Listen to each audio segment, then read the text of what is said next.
During the afternoon of August 31st, 1939, German forces made their final preparations for the invasion of Poland. Air crews studied their targets. Tanks moved to their assault positions.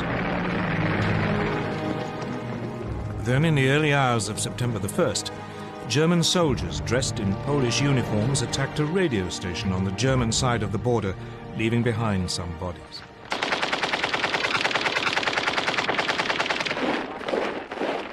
This was the aggression which Hitler later used to justify his attack.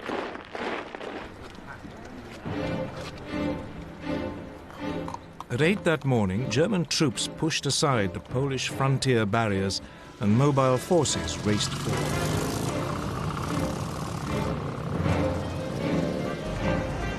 Two days later, on September the 3rd, Britain and France declared war, honoring their promise to stand by Poland. But by then, the Poles were in deep trouble. They were not only outnumbered, but facing a new form of warfare for which they were ill-prepared. Blitzkrieg.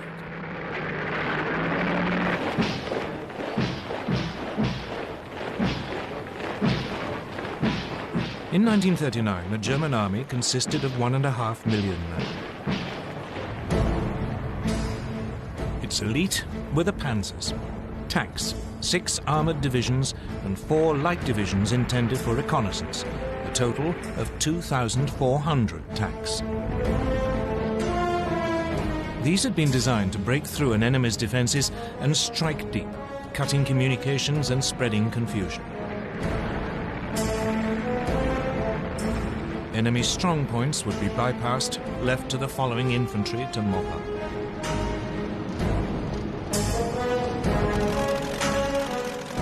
The new German Air Force, the Luftwaffe, was also designed for Blitzkrieg.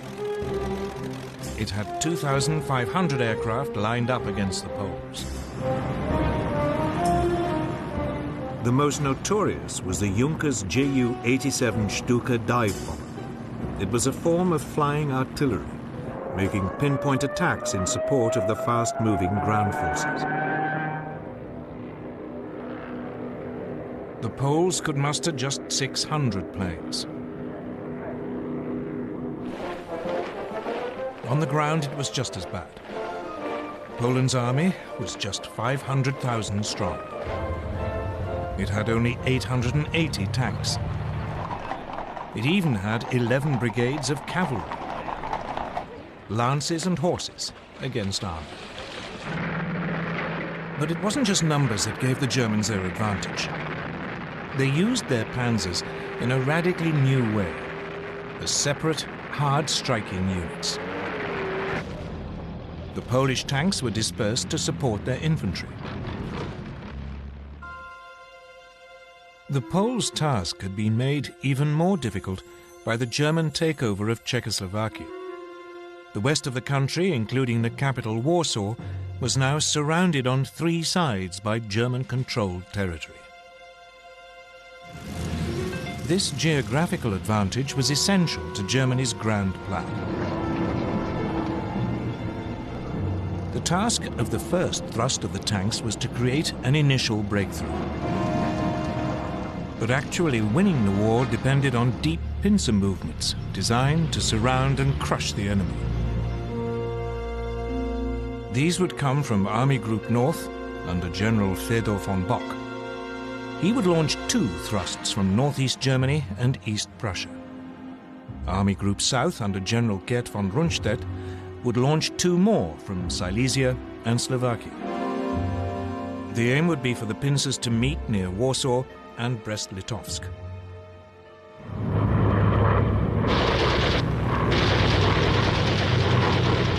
From the start, it went well for the Germans.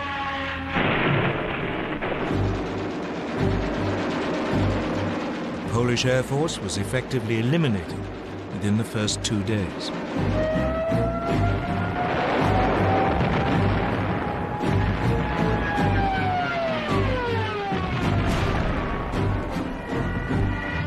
The panzers cut through and struck deep. The Stukas and medium bombers proved devastatingly effective.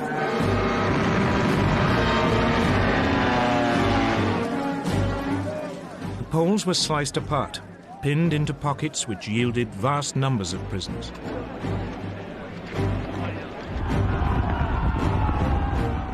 Legend has it that some Polish cavalry units gallantly tried to attack the panzers,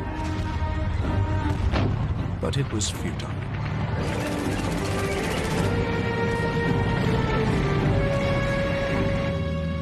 They were just brushed aside. By September the 8th, the inner pincers had met up. German troops were advancing on the outskirts of Warsaw. On September the 17th, the outer pincers met at Brest-Litovsk.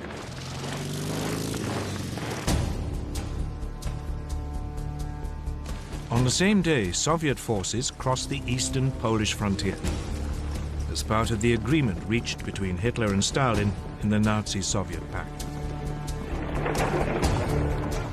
The Polish army was now in full retreat, its government fleeing abroad. Warsaw, however, fought on.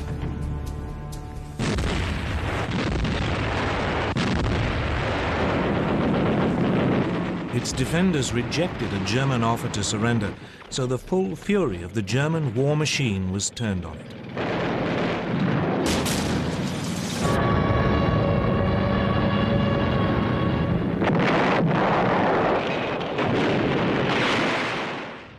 Watching it all was Adolf Hitler, who had followed close behind his conquering army.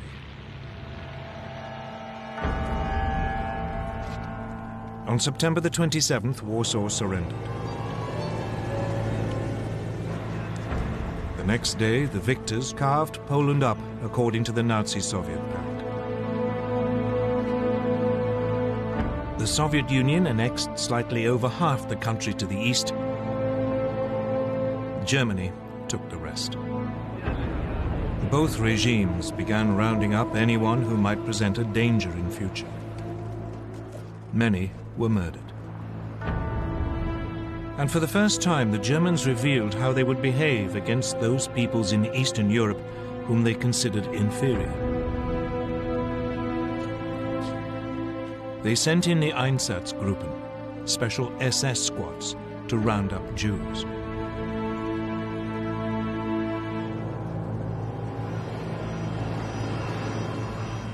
Most were forced into ghettos in the major cities, where they would be starved to death. Others were executed on the spot.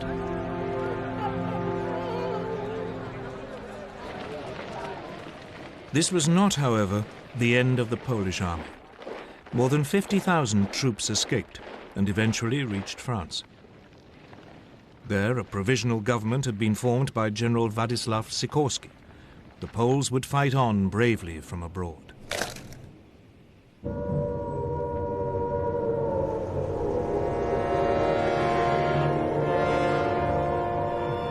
In Britain, the air raid sirens had sounded within minutes of Prime Minister Neville Chamberlain's announcement that hostilities had begun. In fact, despite their politicians' guarantees of Polish sovereignty, Britain and France had done very little to help Poland. As Hitler had gambled, they had no idea what to do once they had actually declared war. Both countries had begun mobilization. Air raid precautions were speeded up. Anti-aircraft guns were placed in major cities. Shelters were erected.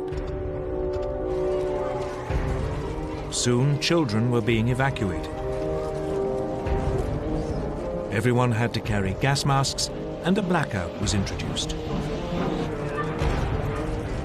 The British Army began to deploy its 100,000-strong expeditionary force to northern France. French troops did advance a little way inside the German border, but they refused to move beyond the protective cover of artillery range. The initiative was still firmly in Hitler's hands. And he at least knew precisely what he was going to do next.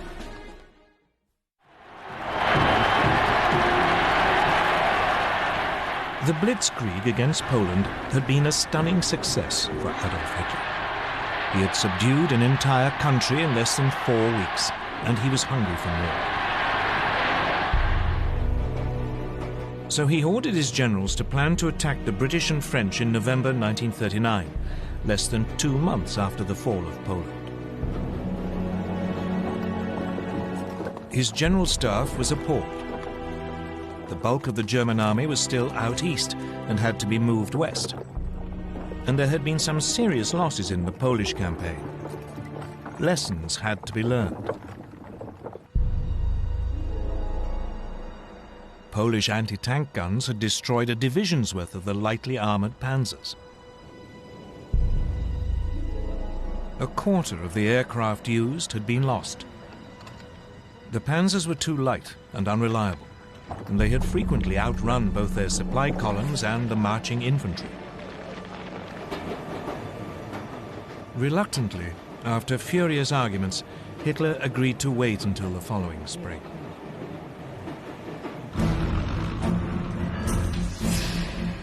Meanwhile, his enemies were also learning lessons. Britain had thought that bombers would be a key weapon in the coming conflict. But when on September the 4th, Britain's Royal Air Force made a daylight raid on German shipping, 7 of the 30 bombers were shot down. It soon became clear that this wasn't a one-off misfortune. In some raids, over half the aircraft were lost. British bombers just weren't up to the job. So the RAF switched to night raids, and they decided to drop not bombs but leaflets, so as not to provoke retaliation.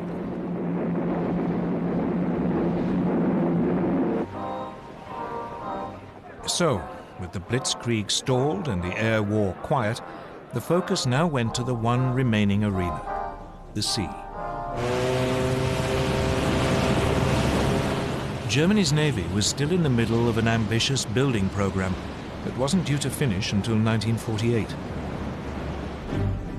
The commander of its submarine arm, Admiral Karl Dönitz, planned to cut Britain's supply routes across the Atlantic. For this, he wanted 300 ocean-going submarines, but he had just 38. Nevertheless, Dönitz ensured that all available U-boats were at sea on September the 3rd, the first day of the war against Britain. That evening, believing it to be an armed merchant cruiser, U-30 sank the liner Athenia without any warning.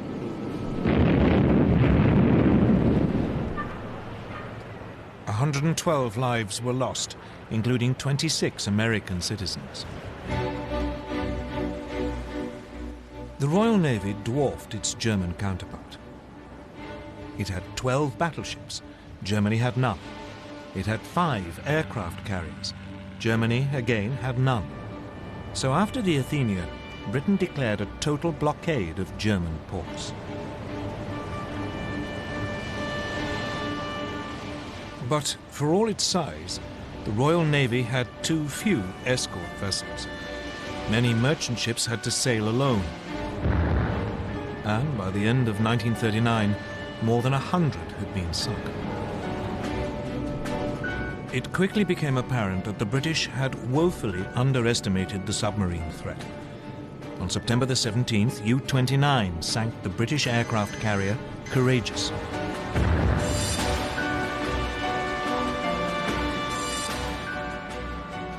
On October the 14th, the battleship Royal Oak was sunk when U-47 slipped through the defences of the British main fleet base at Scapa Flow in the Orkneys. Meanwhile, Germany's small surface fleet had also been unleashed against the sea lanes. In the North Sea, the battle cruisers Scharnhorst and Gneisenau intercepted a convoy on November the 22nd.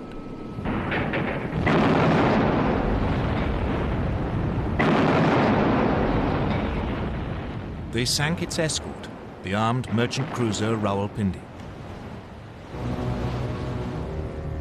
But it was the pocket battleship Graf Spee which caused the greatest problems. Designed specifically for commerce raiding, Its 11-inch guns could overwhelm any ship fast enough to overtake it, and it had the speed to escape from any battleship. The Graf Spee had slipped away from Germany before hostilities began. Soon it was cutting loose in the South Atlantic and Indian Oceans.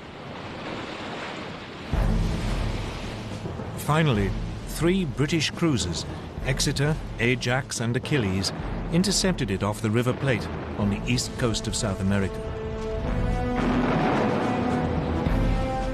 The British ships damaged the pocket battleship so badly that it had to take refuge in the neutral Uruguayan port of Montevideo. The Germans were then fooled into thinking that a more powerful British force had arrived. When the Graf Spee was commanded to leave port, her captain scuttled her rather than risk annihilation.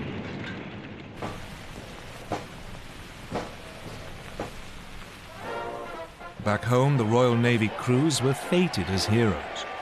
But this was just about the only obvious success enjoyed by the British or French armed forces during the winter of 1939.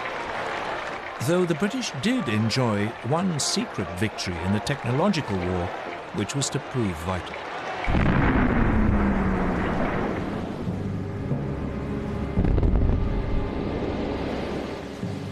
As soon as the war began, Britain began to lose large numbers of ships to German mines.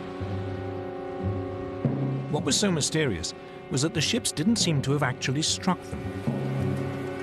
The mines had simply exploded as the ships passed nearby.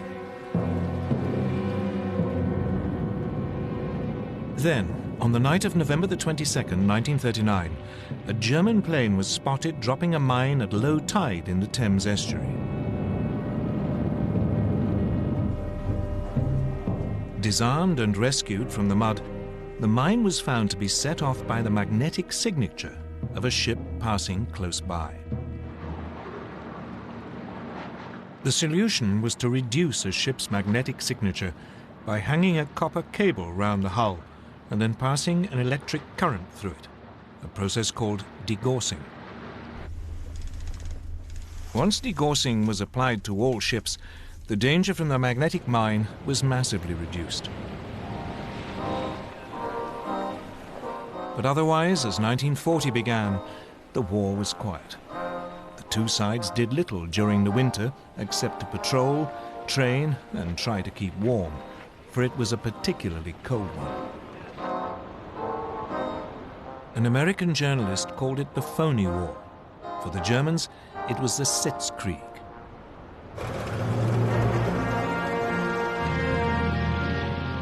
In the spring, the British Expeditionary Force took up its position towards the left of the front on the Belgian border.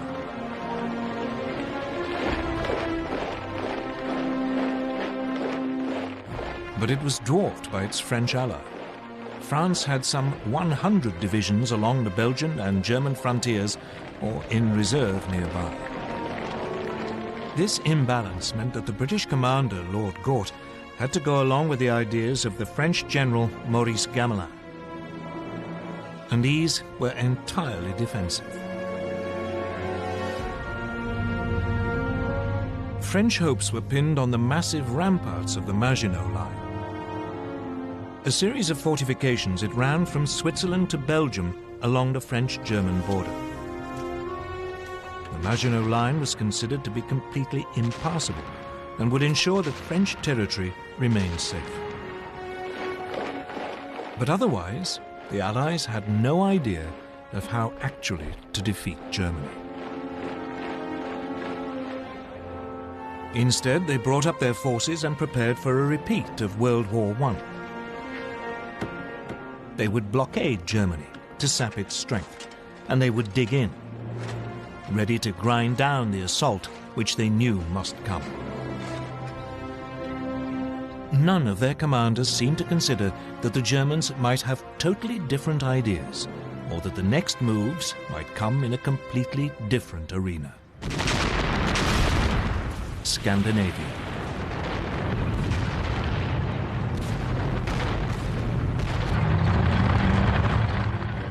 November the 30th, 1939, a new theatre of war was opened up.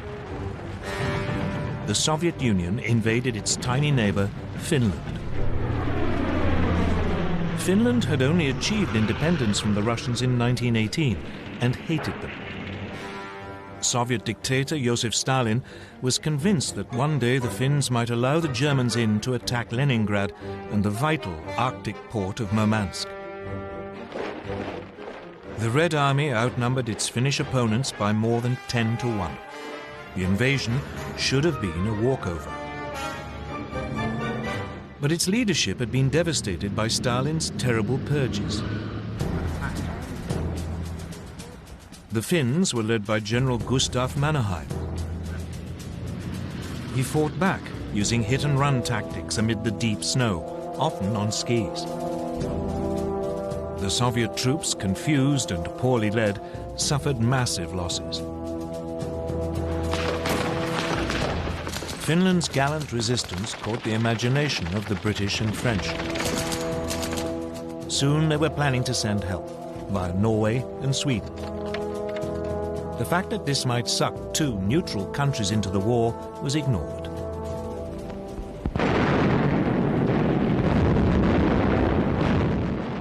But a renewed Soviet offensive at the beginning of February broke the Finnish defensive line. In early March, the Finns had to cede territory to Stalin. By now, Hitler too had become interested in Scandinavia. The Nazi war machine relied on iron ore from Sweden. In the winter months, the only way it could get to Germany was via the Norwegian port of Narvik. If the Allies landed in Norway, this vital supply could be cut off. So he ordered plans to be prepared for an invasion of Norway. Denmark, which was in the way, would also have to be seized. The Norway theatre heated up on February the 16th, 1940. The British destroyer Cossack boarded the German supply ship Altmark in a Norwegian fjord to release prisoners.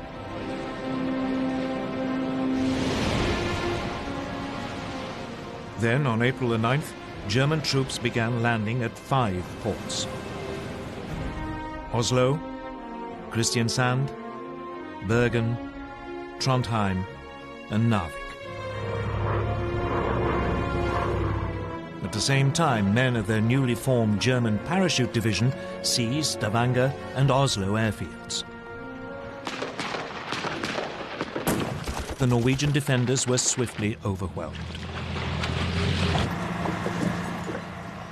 as were the Danes. German forces occupied their country within 24 hours.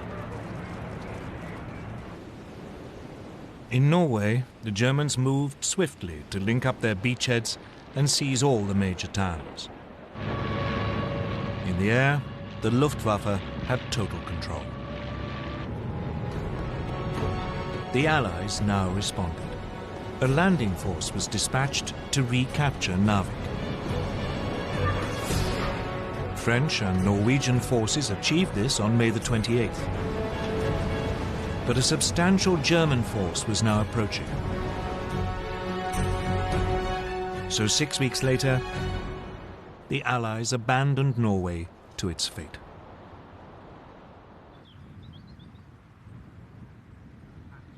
Hitler had spent most of that winter and spring at his country retreat, the Berghof in southern Bavaria.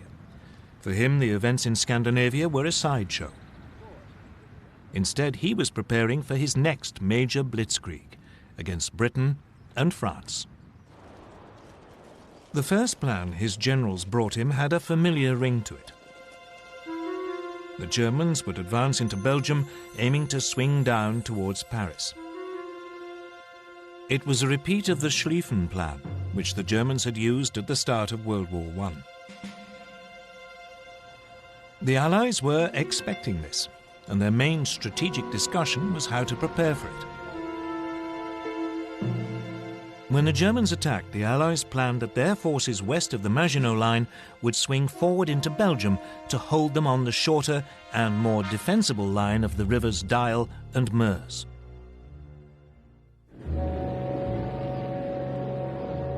Then, on January the 10th, 1940, a German liaison aircraft lost its way and crashed in Belgium. A copy of the German plan was found. This convinced the Allies that their Dyle plan must be right, and they deployed their troops accordingly. Unfortunately, the same event made the Germans alter their ideas entirely. Chief Planner General Erich von Manstein had always thought the original plan unimaginative. He was worried that the German forces would become bogged down, as in World War I, and that his country would lose a long, drawn-out war. So he proposed to Hitler that the main thrust should be made at the point where the Maginot Line ended, and where the Allies were most vulnerable as their Western armies moved forward. Virtually all Germany's panzers would be gathered opposite the Ardennes in southeast Belgium. The Allies considered this hilly and wooded area almost impassable for tanks. It was, therefore, lightly defended. The plan was to drive deep behind the Allied armies, which would have advanced into Belgium. They could then cut them off, and all the forces sitting in the Maginot Line would be bypassed. It was a high-risk strategy. The German armor could become stuck in the forest, but Hitler loved it. So the German forces were redeployed without the Allies knowing. The Allies, meanwhile, prepared for their long defensive war. In addition to the formidable barrier of the Maginot Line, they had a slight advantage both in manpower, some 110 divisions available against 95 German, and in armor, about 3,000 vehicles against 2,700. The French also had the better tanks. Their 32-ton Char Bay had both 75 and 47mm guns. Its disadvantage was that the main gun was mounted in the hull, and so was difficult to aim. The other gun was in a one-man turret, from which the commander had to control the tank as well as man the gun. In contrast, the newest German design, the 17-ton Panzer Mark IV, had a 75mm gun in a spacious three-man turret, so its crew could work as a team, though only about 100 were available. The other main French tanks also had guns which matched those of their German counterparts, but again the French had the one-man turret. The one area where the Germans had a clear advantage was in the air. The Luftwaffe had 2,000 bombers, the Allies just 800. The Luftwaffe had 4,000 fighters, including the ultra-modern Messerschmitt Bf 109. They faced just 2,500, mainly older aircraft. The Royal Air Force did have about 800 excellent Spitfire and Hurricane fighters, but it was keen to keep them for home defense. But the main difference between the two armies was in philosophy. Everything the Germans did was focused on the possibilities of Blitzkrieg. All their armor was grouped in 10 independent panzer divisions. But the French were preparing for a repeat of the static fighting of World War I. They saw tanks as infantry support and distributed them piecemeal instead of concentrating them.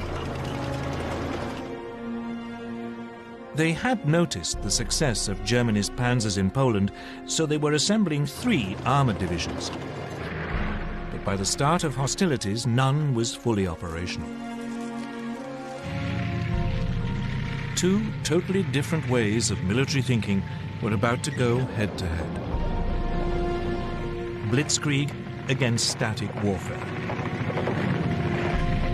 The summer of 1940 would soon show which was correct. On May the 10th, 1940, Winston Churchill became Prime Minister of Britain. He couldn't have picked a worse day. That was the day Hitler chose to launch his Blitzkrieg against France and Britain. At dawn, a whole German airborne division parachuted into Holland to seize bridges and airfields. Simultaneously, the massive Belgian fortress of Eben-Emael was assaulted. Paratroop engineers were dropped on top by swooping German gliders. They swiftly silenced its guns. Meanwhile, the Luftwaffe attacked Dutch and Belgian air bases. Then the frontier barriers were pushed aside. And Hitler's Army Group B, under General Fedor von Bock, now drove into Holland and Belgium.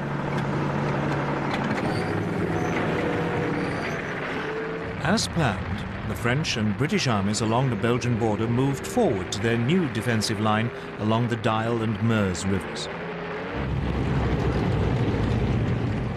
But none of the Allied commanders seemed to have noticed that German Army Group A, which had the bulk of the panzers, after brushing aside the Belgian frontier troops, had now begun driving through the hills and woods of the Ardennes to their south.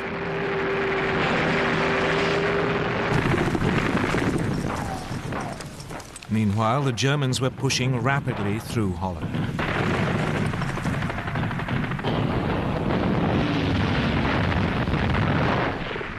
The obsolete Dutch army was no match for the highly tuned German war machine. And it was under continual heavy air attack by the Luftwaffe, which roamed the skies unchallenged. On May the 14th, the Germans demanded the surrender of the port of Rotterdam. A large force of bombers took off as the Dutch hesitated. While they were airborne, the Dutch agreed to surrender the city, but apparently a recall message never reached the bombers.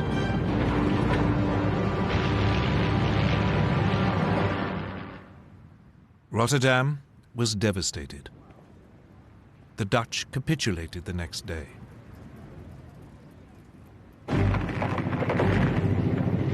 Then came the hammer blow. The thing that British and French planners had thought impossible had happened. German panzers were through the Ardennes and had reached the Meuse by the evening of May the 12th.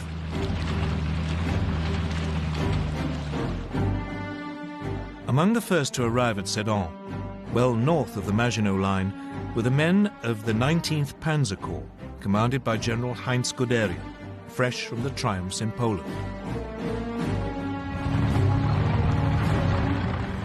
Guderian now showed how Blitzkrieg should be done. He ignored the troops in the Maginot Line, and he didn't wait for his own infantry to catch up. He pushed straight on. The next day, assault troops crossed the River Meuse.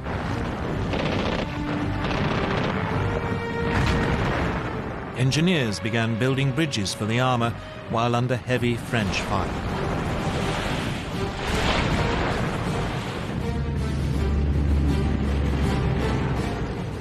On the 14th, the panzers began crossing.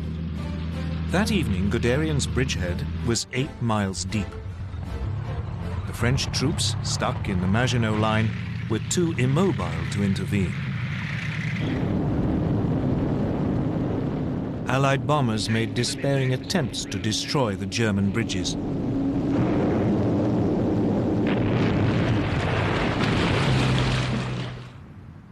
But most were shot down.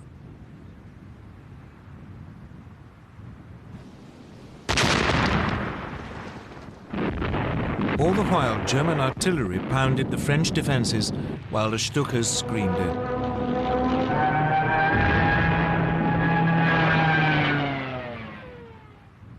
Just 3 days after the attack had been launched, the French defenders around Sedan broke. Guderian's panzers began racing westwards. By nightfall, they had advanced more than 40 miles behind the northern group of Allied armies.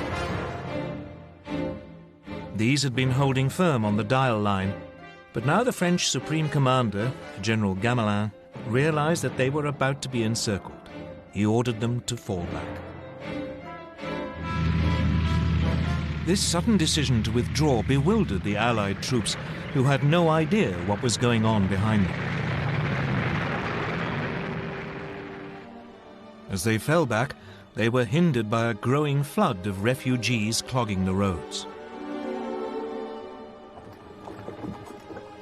That day, the French Prime Minister Paul Reynaud phoned Churchill. He said, "We are beaten. We have lost the battle." But for all the brilliance of the Blitzkrieg, the Germans were vulnerable. As the panzers raced westwards, they created an ever longer corridor just a few miles wide. The Allies realized that this was open to counterattack. The bulk of the German army was still totally dependent on horsepower or its own feet for transport, so the gap between the rampaging panzers and the follow-up infantry grew with every hour. On May the 17th, Colonel Charles de Gaulle, commander of one of the newly formed French armored divisions, made the first of 2 attempts to cut through the German line near Crécy. But the cumbersome French command system meant that units were sent into battle piecemeal, not in a coordinated thrust.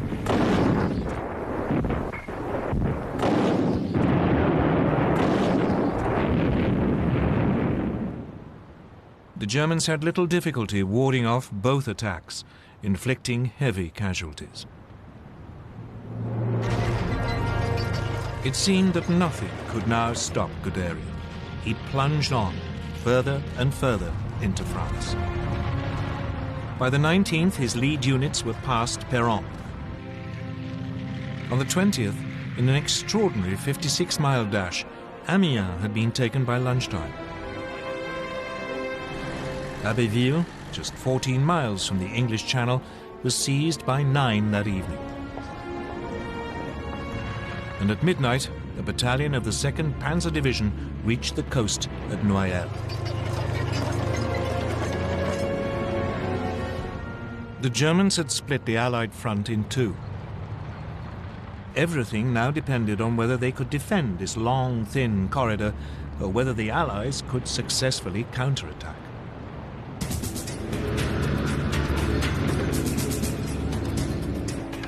So now the British got ready to break the German lines.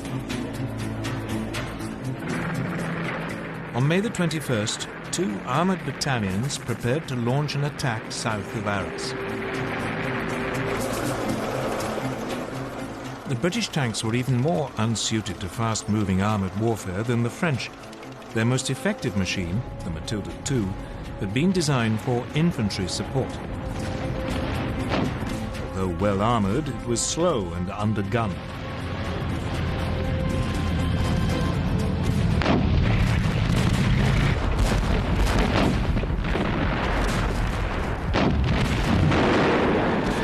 The Germans had little trouble in repulsing the attack. But it did have an effect. By now, the German High Command were becoming worried by their extended lines of communication.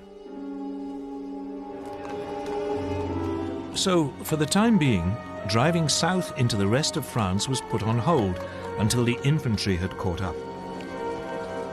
The priority was to turn north and eliminate the British Expeditionary Force and the French First Army fighting beside it. On May the 22nd, Guderian and the panzers began their attack to destroy the Allied armies. These were now pulling back to the ports of Boulogne, Calais, and Dunkirk, but they were trapped. On May the 23rd, General Alan Brooke, commander of British II Corps, wrote, "Nothing but a miracle can save the British Expeditionary Force." 2 days later, the Germans seized Boulogne.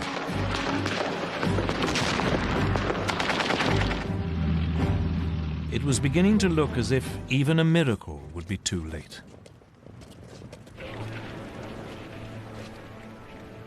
May the 25th, 1940. The situation of the British Expeditionary Force and the French First Army was desperate. The port of Boulogne had been overrun. German troops had isolated Calais. The British were being forced back to the port of Dunkirk. Lord Gort, the British commander, advised his government that the only hope of saving even a fraction of his troops was to organize an evacuation by sea. But as the dive bombers screamed down and the panzers were poised for the final assault, evacuation seemed a forlorn hope. The British anticipated that Dunkirk would be overrun within a day. But unknown to the British, Hitler and the German High Command had made a decision which was to save them from total annihilation. The Germans were only too aware that their panzer crews were exhausted and their machines needed urgent repairs. Those attacks by de Gaulle and the British may have failed, but they have shown very clearly how vulnerable the German lines of communication were. This was the great weakness of Blitzkrieg. So the High Command made a fateful decision. It decided to stop the panzers' advance to save them from further damage and wait for the infantry to come up. Only then would the Allied pocket around Dunkirk be eliminated. So the Blitzkrieg was halted and the panzers lay idle. They would not advance for 2 days, just enough to buy the British in particular a little time to prepare. As the tanks waited, the only major action was in Calais. There the British and French garrison refused to surrender. Instead, they had to be overrun in 3 days of bloody hand-to-hand fighting. When the panzers got going again 2 days later on May the 26th, the weather had changed.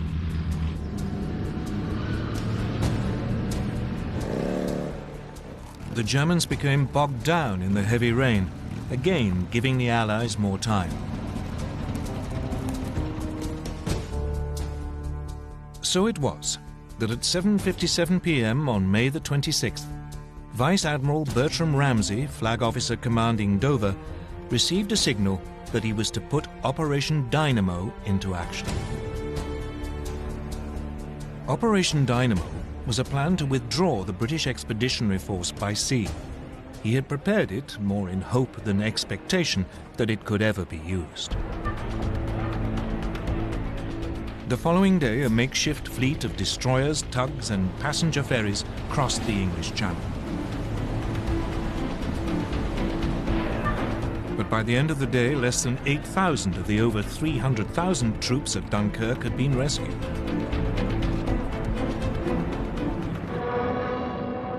The port was under such heavy air attack that it could not be used.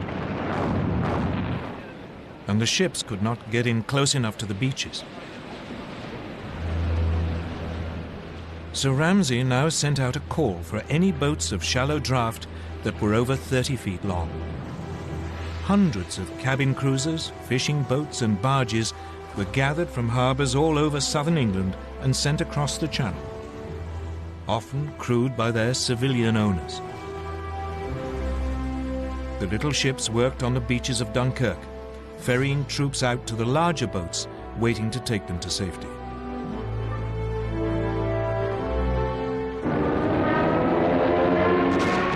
All the time they were under constant air attack. The British Air Force threw every fighter it possessed into the battle to drive the Luftwaffe off.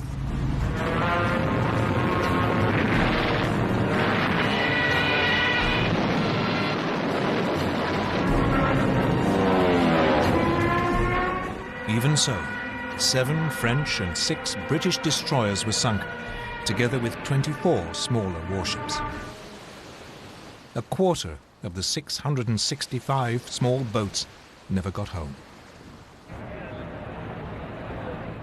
But when the evacuation was halted on June the 4th, over 300,000 men, 41% of them French, had been rescued.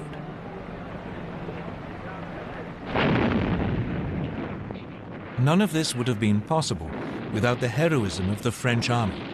It played a vital role in slowing down the German advance.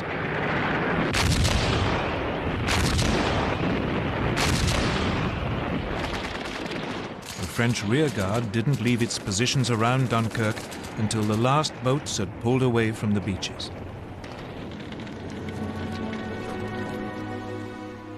One British officer compared them to the last stand of the Spartans at Thermopylae. Even so, the British army had lost most of its heavy weapons. It wouldn't be fit to fight the Germans again for a long time. France still had to fight on, but it had lost more than half its army. Against them, the Germans had 92 divisions, including masses of armor.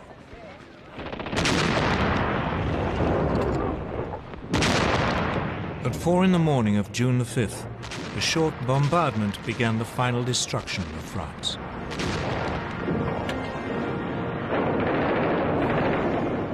Assault troops crossed the Somme and the Aisne. At first, the French resistance was fierce, and the Germans struggled to break out of their bridgeheads. But, once again, the Luftwaffe helped crush the defenses. Soon the panzers were pushing south, and the trickle of surrendering French troops turned into a flood. By the 9th, the panzers had reached the River Seine, and the infantry were only a few hours behind. Once across the river, the Germans fanned out into the interior of the country. On the 14th, the German army marched into Paris.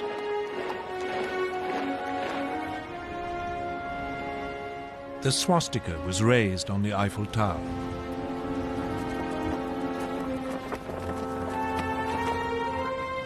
Hitler had secured the prize which had eluded the Kaiser in 1914. The Parisians could only watch in stunned horror. Throughout the period of the French collapse, Winston Churchill paid 5 visits to France, trying to bolster French resistance. On June the 16th, he even offered Paul Reynaud a union with Britain if France stayed in the fight. But it was too late. Reynaud's cabinet rejected the proposal, and the Prime Minister resigned that evening. He was succeeded by Marshal Philippe Pétain, who immediately asked the Germans for an armistice.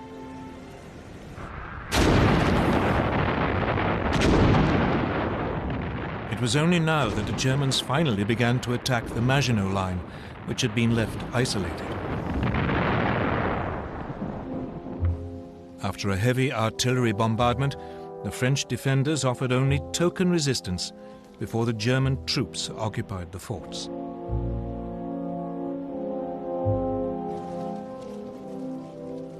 On June the 21st, Hitler went to Compiègne, where the railway carriage in which the Germans had signed the armistice in 1918 was kept. As a French delegation entered the carriage, he handed them his terms and then left. The French insisted on consulting their government, but the next day they were told that if they didn't sign immediately, the panzers would roll again. They signed, and the humiliation of France was complete.